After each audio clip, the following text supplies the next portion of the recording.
Hey, ¿qué ondas? ¿Y si vamos a dar una vuelta por la historia? Un espacio donde el pasado habla y el presente escucha. Ponte cómodo porque esto es ¿Qué ondas con la historia? Bienvenidos y bienvenidas a ¿Qué ondas con la historia? Con ustedes están Andrew Villena. y Sofía Córdoba. Aquí vamos a terminar ¿Qué tal, Dana? con Andrew dando la bienvenida. ¿Qué? Ya mucho.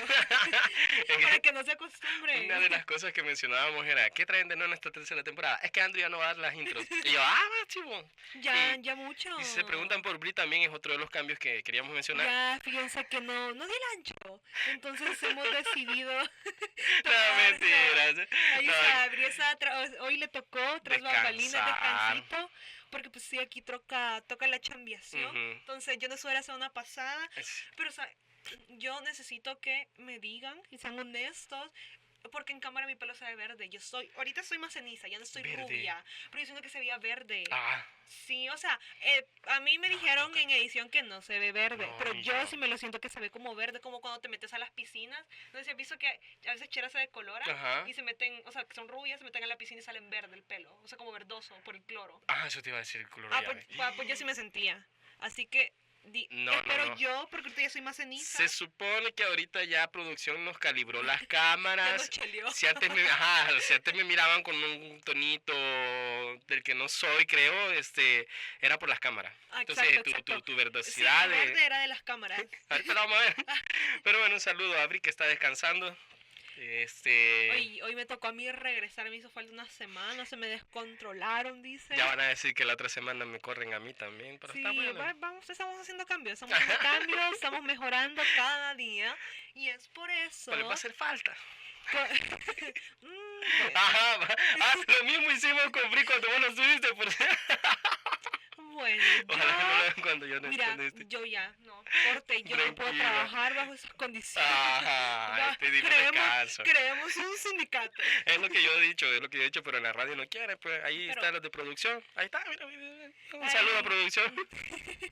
Pero justamente dentro de innovar y traer contenido diferente, traemos algo interesante, algo Ajá. nuevo. Como saben, a nosotros nos gusta difundir el conocimiento histórico de diferentes maneras. Ya hemos trabajado con compañeros nuestros de investigaciones, pero no traemos como tal una investigación propia, sino que traemos un análisis desde la perspectiva estudiantil de un texto Una académico. reseña. Así que nos vamos a convertir hoy en una especie también ahí de entre libros. Ajá. Ya vamos a hablar un poco de la reseña de libros.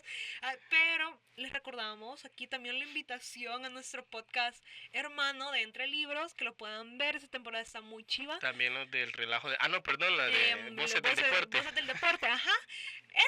Pero hablando de Entre Libros, Ese, pero... ya la voy a hablar. no hay beef. Hablando de Entre Libros, este mes me comentan de que se están dedicando a reseñar libros de la editorial universitaria. Ujú. Están muy chivos y lo importante es que los pueden encontrar en la librería. Entonces están ahí accesibles y obviamente también voces del relajo, Relajo del deporte, Voces del Deporte. voces del Sí. deporte, por si quieren saber ahí de contenido deportivo. Y es que mencionamos lo del libro, ojalá que ahí la librería se apiade de nosotros por ahí, por la promoción que acabamos de hacer. Ahí, Sí, que son los ahí, 3 libros, sí, porque nos para interesan unos con rifarlo. sí, es cierto, una colaboración. Una colaboración que nos rife. Pero bueno. Bueno, hoy vamos a presentar a una compañera, amiga, Así, una compañera, amiga, Amiga. colega. colega, Ajá. música, un poco de todo. Estamos con Rebeca Guerrero, estudiante de quinto año de la licenciatura en Historia, compañera con nosotros, mi bestie desde inicio de la carrera. Sí. Rebeca, ¿qué tal? Hola, ¿qué tal? Pues súper bien, yo feliz de estar acá, de compartir esta experiencia que he tenido de lectura y de análisis. Ok, entonces empezamos un poco hablando del libro, de la rebelión de los sentidos, sobre el autor, qué años abarca, un poco como contexto general Ujú. antes de entrar a ahondar sobre de qué nos habla ese libro y por qué nos parece importante traerlo acá. Pues sí, mira, el título del libro es bastante largo, a mí me costó un montón, después de leerlo unas 5 veces ya se me quedó el nombre, es La rebelión de los sentidos, arte y revolución durante la modernización autoritaria en El Salvador. El autor es Ricardo Roque Valdovinos y el libro se enfoca básicamente la temporalidad de los años 50-80 en El Salvador y pues como ya sabemos esta etapa está súper marcada por lo que el autor llama o le pone este título en el libro de modernización autoritaria, o sea, es decir, este intento del Estado por modernizar infraestructura, ciudades y forma de vida, pero sin democracia. Claro, o sea, era, bueno, el contexto que vos mencionabas, ¿verdad? Un autoritarismo, o sea, vamos a reconstruir el país, vamos a hacerlo nuevo, vamos a Vamos a poner industrializar, cosas bonitas, pero ¿qué hay detrás? Ujú. Justamente creo que va un poco en match para que vayan a verlo, el episodio que también tratamos con Andrea María, Ajá. hablando Contracultura. de la contracultura pop, también un poco por alrededor de esos años, son Sí. temas complementarios. Andrea un poco más enfocado en la UES, Roque Valdovinos enfocados en el territorio en general, así que hablemos un poco de qué conexiones existen entre el arte, la política y la modernización autoritaria en El Salvador que el autor nos menciona. Sí, mira, a mí lo que me parece súper importante de este libro es que se va como de lo tradicional de hablar solo de política, economía, sino que llega a meterse en lo sensible, en esto estético que por lo general pues lo dejas de lado, pero realmente sí tiene mucho que ver. Y bueno, entonces podemos preguntarnos cómo se expresó en el arte, en el teatro, en la música, en el cuerpo. Y ese es el enfoque principal de este libro, el analizar cómo el arte no fue algo meramente decorativo ni estético, sino que de verdad se entrelazaba mucho con la política, ya sea resistiendo o también reproduciendo el autoritarismo, porque también se daba. Entonces el autor muestra estas tres cosas que estuvieron totalmente entrelazadas. Por ejemplo, cuando el Estado construía ciudades modernas, como los centros urbanos que ahora conocemos, que todavía persisten, pero en aquel entonces, o sea, no se hacían realmente como por razones funcionales o sociales tal cual, sino que se hacían para moldear al ciudadano. Querían que el ciudadano fuera limpio, ordenado y obediente. Y esto se puede visualizar a través de la arquitectura, ¿no? Sí, algo que me pareció súper interesante leyendo tu reseña, de que esperamos por ahí que también llegue a ustedes a través de otros medios, pero se los vamos a estar informando.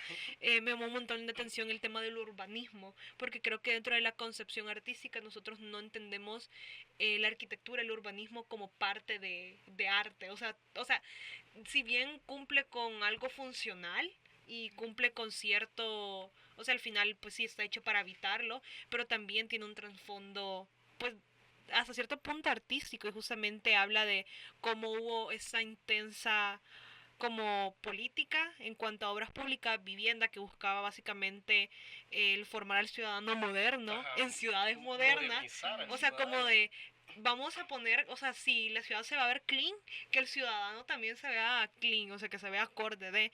Entonces, justamente esa visión que presenta, que como estético-política de la ciudad, como una biopolítica tropicalizada que presenta el autor, se me hizo súper interesante, de que para traduciéndolo en términos no tan No elevados, tan técnico. no tan técnicos, básicamente cómo la arquitectura se considera un lenguaje político, o sea, la arquitectura también representa política, y creo que es donde vamos al tema del arte, casi siempre es político, no me gusta decir siempre, pero casi siempre es político, y eso también se ve a través de los espacios de diseño habitacionales, porque son espacios de convivencia. Entonces, así como se diseñan, así se convive dentro Y de creo ellos. también que cuando se menciona el ciudadano moderno, había hasta incluso un manual de cómo, un reglamento de la vivienda, de cómo se iban a ocupar esos espacios, de que mira, no haga, o sea, lo que ahora también se está buscando de que el vecino respete al vecino, que no hagan bulla a las 10 de la noche, bla, bla, bla, pero eso lo estamos viendo en una época en donde,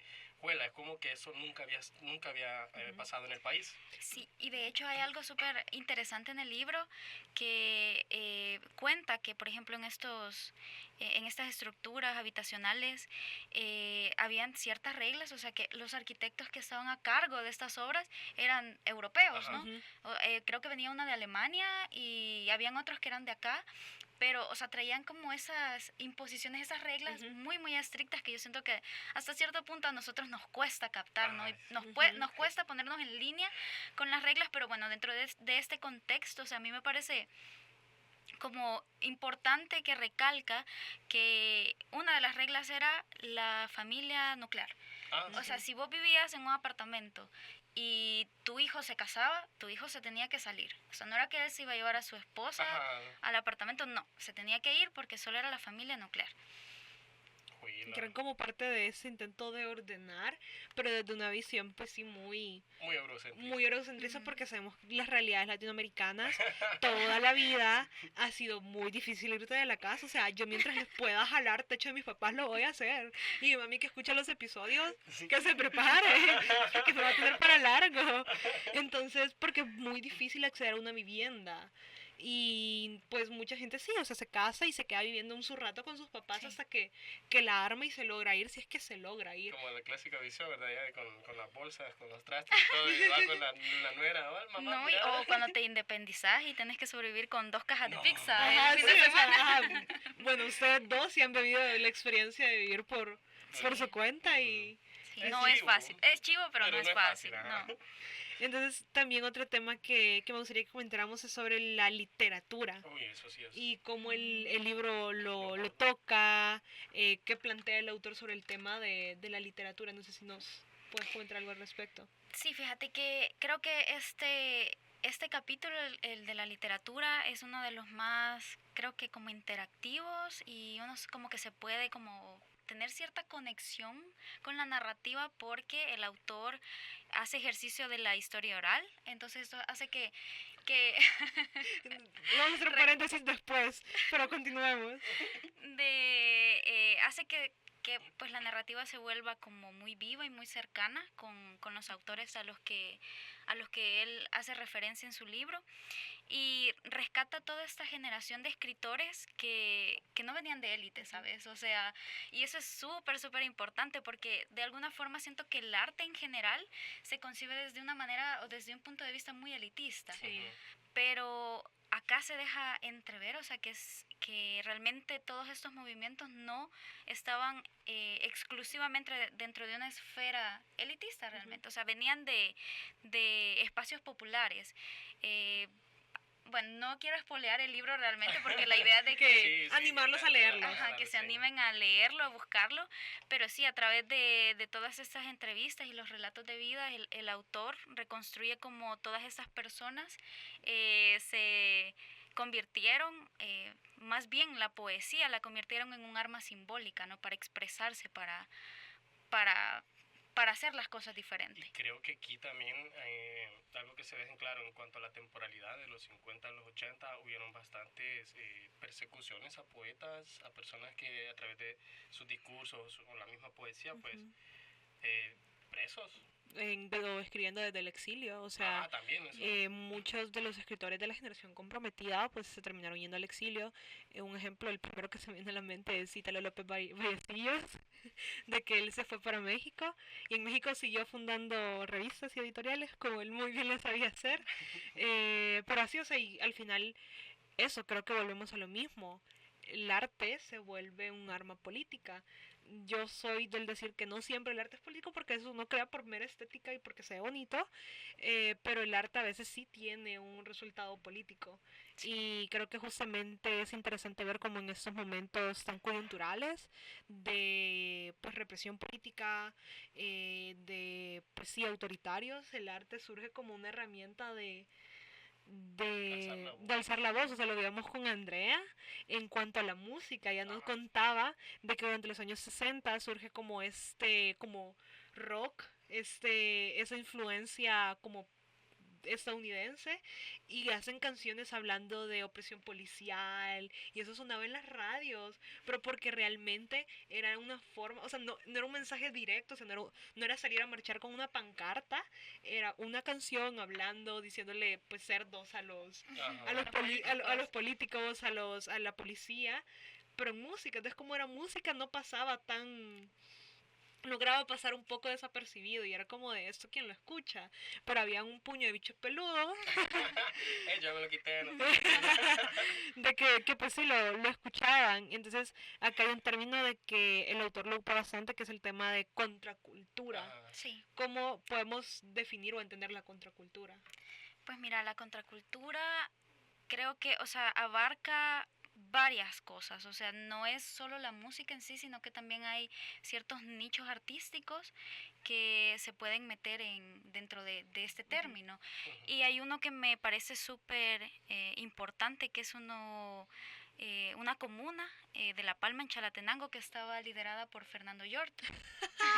Fernando York, nuestra más, o sea, nosotros, toda la gente, la concepción de Fernando York de pues sus últimos días de un viejillo ahí con sus camisitas de manta, como que muy clean, pero Fernando York era un hippie en todas las formas, o sea, ustedes buscan hippie en el diccionario y les va a salir una foto de Fernando York en su comuna hippie en los 60. Así en La es. Palma. Bueno, entonces él, de hecho en el libro se narra, pequeño spoiler, que él primero tuvo una banda. Sí, una banda de rock, pero que fracasó. Entonces se fueron a lo rural, se fueron para Chalatenango e hicieron esta comuna artística. Y aunque esto es un poco como... aquí es donde se ve la cuestión de la cooptación, porque ¿Qué es cooptación para nuestro público que tal vez no? es como la contraparte de usar el arte como un arma de rebelión, de pensamiento, de expresarse en contra del sistema. Y cuando realmente se ocupa la cooptación es que se vaya para el otro lado. Ajá, ok. Eso, Got it. en términos simples es eso, que se vaya para el otro lado. Entonces, aunque se escucha raro. Pero, entonces él, al final, esta comuna de artistas terminó siendo como una tienda de recuerditos. Turismo. Entonces terminó, o sea, quedó totalmente olvidado el principio con el que comenzaron la comuna artística y terminó siendo, pues, una tienda de recuerditos. Y ahora veamos qué tanto trascendió el arte de Fernando York en la estética salvadoreña, o sea, puya, lo podemos ver replicado en trabajos también como los de las hijas de Salarrué, se me cayó el nombre, Amaya, Maya, ¿verdad? Ok, gracias. Aquí producción me dio el boletazo. Que un ejemplo, hay uno creo que se llama Día de la Cruz, que es un estilo muy parecido al de Fernando York. Hay otros, pueden ir al Museo Marte a echar un vistazo, hay un par ahí expuestas, también de Fernando York. Y veamos cómo esto que empezó como este movimiento contracultural al final terminó trascendiendo al nivel que lo hizo, o sea, y el caso de Fernando York, pero así también musicalmente, que musicalmente, como les digo, lo abarcamos un poquito más en el episodio con Andrea. Pero sí, entonces justamente ahorita hablando de ese tema de resistencia o cooptación durante el autoritarismo, ¿cómo funcionó el arte en ese contexto? Pues mira, es que yo creo que con todo lo que hemos platicado hasta el momento, pues es eso, realmente que el arte dejó de ser meramente algo estético, bonito, que se hace solo porque sí, sino que realmente vino a convertirse en voz. Y yo creo que algo que todavía no hemos mencionado es la cuestión del teatro. Por ejemplo, que el teatro a mí me parece súper interesante en este libro y en esta narrativa, porque dejó de ser solo como un espectáculo para convertirse también en un ensayo político. Y todos los grupos teatrales de la época experimentaron con algo que llamaban teatro invisible, también la acrobacia dramática y todo esto. Yo creo que es difícil el que nosotros lo entendamos si no tenemos como un bagaje artístico o realmente un background que nos explique lo que es. Inclusive a mí, yo que no estoy tan familiarizada con el teatro, o sea, me cuesta realmente como entender realmente estas expresiones performáticas te quieren decir tantas cosas y dicen tantas cosas, ¿no? Y lo interesante también de toda esta compañía y todo este teatro corporal es que pasó de ser respaldado por el Estado, porque ellos fueron los que abrieron el bachillerato en artes escénicas para como esparcir la energía rebelde de los jóvenes, pero se les salió de las manos. Creo que fue con Beneke, ¿verdad? Que se apertura este espacio y cabal se les va de las manos y empieza a verse como una amenaza cuando se empieza a cuestionar el sistema. Ya me imagino ahí todos asustados. Como de, esto no era lo que habíamos pensado. ¿A quién se le ocurrió esto? A ustedes. Perdón. Como de, o sea, el jefe, o sea, se lo imaginaba que como de, ¿y quién se le ocurrió esta idea? A usted, jefe. Bueno, pues bueno, cambiando de tema. Vamos a hacer pequeños cambios. Vamos a perseguir este montón de peludos. Exacto. ya hablamos un poquito como del teatro, pero también se habla un poco del cine, específicamente del cine guerrillero. Y yo creo que es algo que no sé si podemos hablar un poquito al respecto, porque a mí se me hizo súper interesante. Sí, el autor analiza este tema, yo creo que con mucha lucidez, porque lo que más destaca es que no nació así de la nada, sino que sí venía toda una genealogía estética previa, que ya se contaba con eso en el país, especialmente desde las ramas del teatro y la poesía revolucionaria. Entonces hay películas como La Zona Intertidal o Morazán que intentaban construir una imagen de la utopía, pero desde lo sensible siempre, ¿no? Siempre desde este lado súper estético, artístico. Y no había mucho recurso, pero sí se saca a relucir toda la creatividad que tenían los que estaban a cargo de, pues de esta área del arte, ¿no? Del cine, de estos proyectos. La tensión aparece dentro de esta temática cuando la revolución empieza a exigir que el cine ya no sea algo meramente expresivo y estético, artístico, sino que también sirva como propaganda.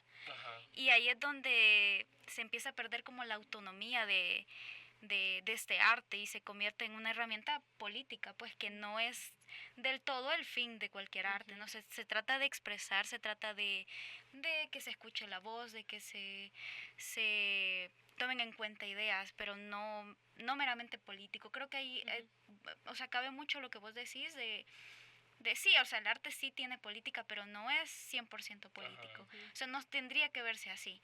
Y en esta área en específico, pues creo que eso fue lo que marcó el principio del fin del cine guerrillero, porque sí dejó de ser un arma para explotar y llamar la atención de las cosas que no estaban bien y empezó a quererse usar como una herramienta meramente política y propagandística. Entonces, pues apagó el impulso que venía creciendo con este arte y con esta rama.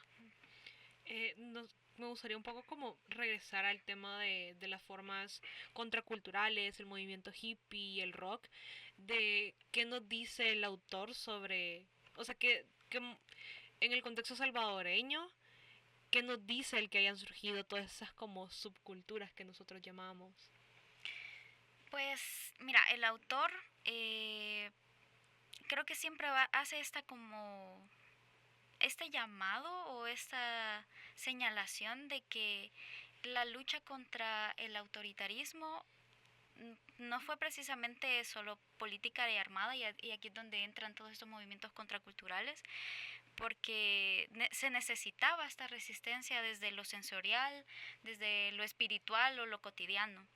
Y de hecho hay una anécdota dentro del libro que me parece bien interesante, que cuenta una historia que vos la podés leer y te parece surrealista porque sí está como novelizada, pero esta obra se llama Operación Amor y habla sobre cómo un grupo de hippies convierte a través del LSD a un director de la Guardia Nacional. Y este director le decían el Chele Medrano. Ah, sí. Entonces, sí suena un poco a ficción, pero, o sea, hay testimonios dentro de la narrativa que confirman que sí pasó y que él, dentro de su loquera en la que estaba, pues, ayudó a un grupo de guerrilleros que estaban siendo perseguidos y él, como en ese momento no estaba en sus cinco sentidos, pues realmente se unió y los protegió, o sea, les dio cabida, les dio o sea, resguárdense acá y pues les ayudó. O sea, imagínate lo que consiguen los movimientos contraculturales, pues, o sea, porque los hippies realmente, pues, sí es bien sabido que recurrían a sustancias, pero o sea, siento que es un poco utópico el pensar en esto y ver, no sé, me recuerda mucho a la canción esta de John Lennon de Imagine All the People. O sea, de todos conviviendo en paz. O sea, en ese momento ya no eran enemigos. De tensión, En un momento de tensión tener esa como esa relación, ese poquito de paz, ese poquito de armonía, de convivencia. O sea, realmente como la canción de John Lennon. Y yo creo que justamente de esa utopía, o sea, al final lo que la gente creía en ese momento era un poco de paz. Sí. Y también hay que mencionar como la transición que se está dando, porque los 50, los 70, 50, 60, 70, es una transición en donde se descubren nuevas sustancias. Ya Sí. mencionaste una. No nos vengan a funar. Importantísimo. Ahí ya se Hecho están, histórico. se están marcado. se están descubriendo anticonceptivos, se están descubriendo métodos. Entonces, hay una generación de personas, de los padres, de los que ahora llamaríamos hippie nosotros, que están viendo una revolución con sus hijos y que están viendo obviamente que sus hijos ya son rebeldes, que andan peludos, que se están juntando con esto, las canciones que están escuchando, esas canciones solo te llevan a esto, bla, bla. Entonces esa transición que se está dando creo que en el libro está perfectamente bien acomodada, porque también la situación política del país está dando moldeando la rebeldía de estos jóvenes en calidad a lo que se está viviendo en el país, en Y tratar de modernizar. algo que recuerdo que nos comentaba Andrea y que viene a abonar un poco a eso, es justamente cómo por primera vez en la historia los jóvenes son los protagonistas de la historia. O sea, no son adultos.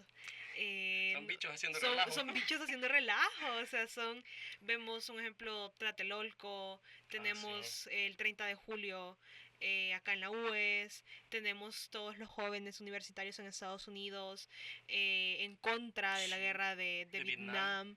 Entonces, por primera vez que los jóvenes tienen una capacidad activa de decisión y elección sobre el futuro y también una manera de levantarse, o sea, tienen los medios, o sea, aquí es donde entonces lo que vemos de las películas de los 2000 de estas bandas en garage, son cosas que nacen en este momento, son jóvenes experimentando con el arte, experimentando con sus propios gustos, porque también estamos en un momento de globalización donde todas esas experiencias están llegando. Entonces, un ejemplo, los Beats de acá, que son ese grupo musical, o sea, su nombre es una acotación de los Beatles, porque la disquera les obligaba a replicar la música de los Beatles. Entonces, justamente creo que es un momento súper importante y es un momento que creo que debemos darle más, o sea, no debemos de olvidar que gran parte de la gente que estaba súper involucrada en eso eran jóvenes, eran gente saliendo de su adolescencia. Te das cuenta o sea, de la calidad de pensamiento crítico que tenían. Exacto, yo creo que también esa es una invitación a nosotros, o sea, creo que ahora pues con un mundo aún más globalizado, tantas redes sociales, TikTok, últimamente veo mucho una tendencia que un trend en TikTok que dice de propaganda en la que no voy a caer. Es un ejemplo, o sea, hay tendencias y hay modas, pero creo que también debemos de saber quitarnos ese como yugo de las tendencias, o sea, si te gusta el clean girl look, que sea porque de verdad te gusta, no porque sea algo impuesto, sea por lo que está de moda, no porque vestir sobrio sea algo que está de moda, sino que creo que justamente ver al pasado y ver lo libre que eran los jóvenes, creo que también debería ser algo bajo lo que tenemos que reflexionar en nuestro presente, estamos en un mundo súper diferente, donde pues a diferencia de los años 50, creo que se ha cambiado mucho a nivel de derechos y desigualdades, todavía hay mucho por qué hacer. Y hay que aprovechar esa libertad, diciendo que no lo estamos aprovechando. O sea, podemos hacer tanto hay tantos avances estéticos a nivel de tinte, de cortes, de vainas que te puedes hacer. Y es como háganlo. Con permiso de sus papás. No vayan a decir mami, yo me fui. ¿Qué onda de cualquier acto que surja de acá? Háganlo con permiso de sus papás y cuidándose. O sea, tampoco se vayan a ir a perforar a Cora, pues. O sea, cuidado. Ay, no, me imagino, si antes en los 60, 70 les decían, es que esa música no, que ya me imagino ahora, no, ya vas a ver el podcast otra vez, ese podcast solo consejos así te están dando. Pura locura, pura, ¿sabes? De la UEJEPA. Pero sí, yo creo que es algo súper, súper importante y creo que son momentos porque no son viejitos tomando decisiones. Son jóvenes. Son jóvenes. Y alzando la voz, como bien estamos diciendo, en contra de una situación política social del país bien difícil, pues, porque, o sea, yo recuerdo haber leído que detuvieron a unos estudiantes y que solo porque el libro decía revolución industrial les pegaron una gran talillada, o sea, por la palabra revolución. O sea, entonces como que habían temas, habían cosas que no podías abordarlas libremente, pero a través del arte, a través de, como ya dijimos, el cine, el teatro, la poesía, la música estaba a flor de piel, pues, en los jóvenes. Exacto, y algo que queda un poco en el aire porque no es la temporalidad que abarca el libro terminó en 1980, justo a nada de estallar el conflicto armado. Ujú. Y a mí aquí hay algo que me hace ruido, así que ahí me disculpa, don Roque, don Roque Baldovinos, pero acabo de entrar una crítica yo de que siento que ese libro tendría que tener una segunda parte. ¿Por qué? Porque muy poco se habla del arte durante el conflicto y cómo la gente tuvo que crear desde afuera. Siento que hay una concepción que el conflicto armado es el conflicto armado y el mundo se paró, o sea, es la guerra y el mundo se detuvo y es de no. No, sí, Una no, guerra no detiene la existencia de nadie y del creo que arte. ahora lo vemos mucho, un ejemplo con el tema de Gaza, pues ellos están en una guerra, están en medio de una situación horrible, o sea, está pasando un genocidio enfrente de sus ojos, pero ellos siguen viviendo una vida cotidiana, o sea, pese a todo lo desastroso, ellos siguen viviendo y hay gente que genera contenido en redes, o sea, sigue habiendo, o sea, el arte no se detiene pese al momento súper tenso, entonces yo acá lo invito a usted, don Roque. A vos te invito. Hágalo Y usted, ajá, usted que está no joven. está estudiando historia.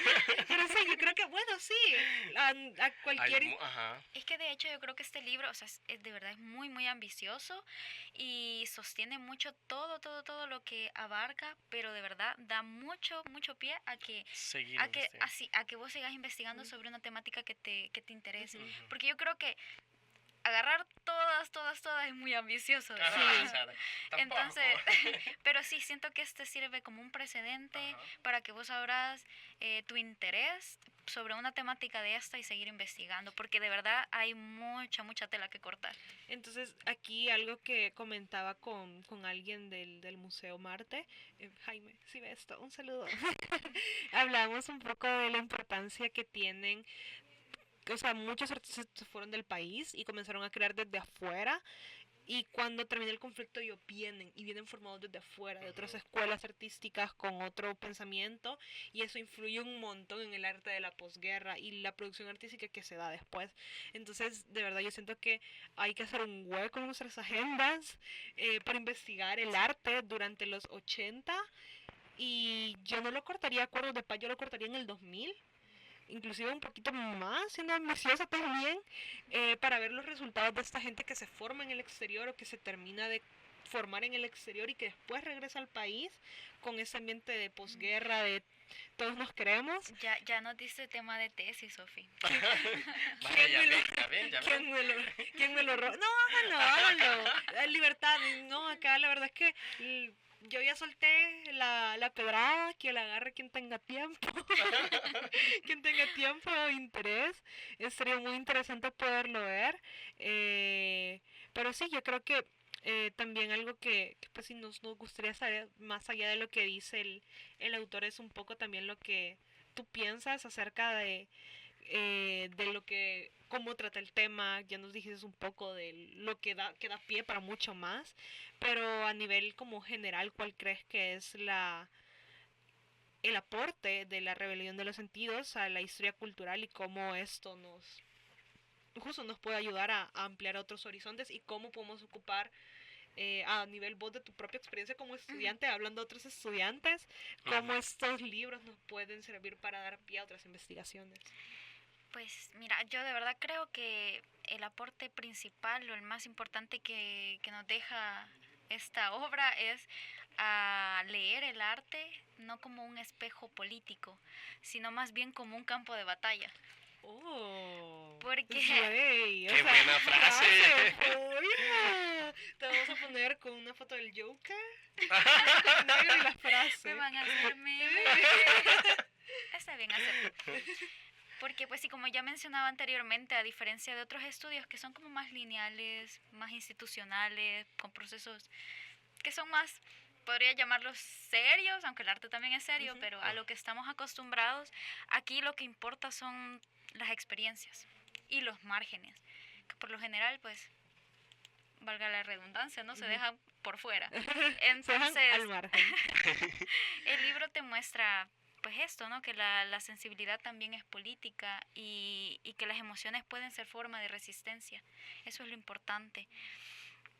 Y pues, ¿qué más les puedo decir? El autor es literato, así que la forma de narración de él es como con un estilo un poco más poético, pero eso lo hace todavía como más digerible. digerible, lo hace como más ameno, o sea, no te cuesta ¿Crees que leerlo. es un libro que alguien que tal vez no es, o sea, no quiero decir afín, sino que no está habituado a leer historiografía, lo pueda leer? Definitivamente sí, solo que por lo mismo que hemos mencionado, que es un libro con mucha temática, es denso, entonces sí puede llegar a ser un poco cansado, pero no significa que no se pueda leer. Bueno, aquí la Abby se va a contar, estamos entre libros. No, y también cualquier cosa, siempre tengan un diccionario a la mano para digerir los libros, Google, y también si tienen alguna duda de lo que están leyendo y ya aparece algo de historia, pues pregúntenos a nosotros. O sea, y también yo siento que esos ejercicios, porque ese tema salió de una clase del doctor de una tarea del doctor Carlos Gregorio. Saludos, doctor. Si nos mira. Sí, lo queremos mucho. Sí, acá están sus estudiantes estrella. Iba a decir menos aquel que está. No sé, de la esquina, acá nosotras sí.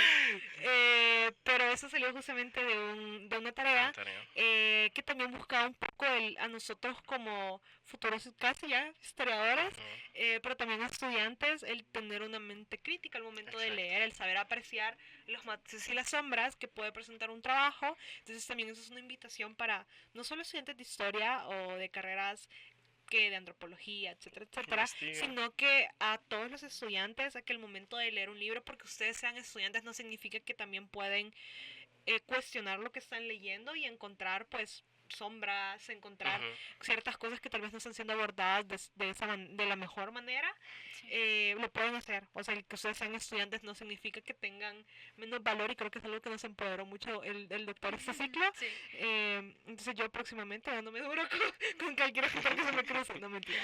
Pero eso, yo creo que esas son también de las reflexiones que nos dejan ese tipo de ejercicios, el que pues que el que somos estudiantes no nos hace más brutos, a veces sí, pero no siempre. No siempre, a veces sí podemos hacer cosas chidas, así que esperamos que próximamente esto lo puedan tener en formato de artículo, ya lo veremos. Posiblemente no lo sabemos. Cuando lo tengamos lo vamos a publicar con una foto de BK, ¿sí? Y con la frase que dijo. Sí, gran frase. Pero no sé si querés agregar algo más. Pues solamente que, pues para mí, este libro, la rebelión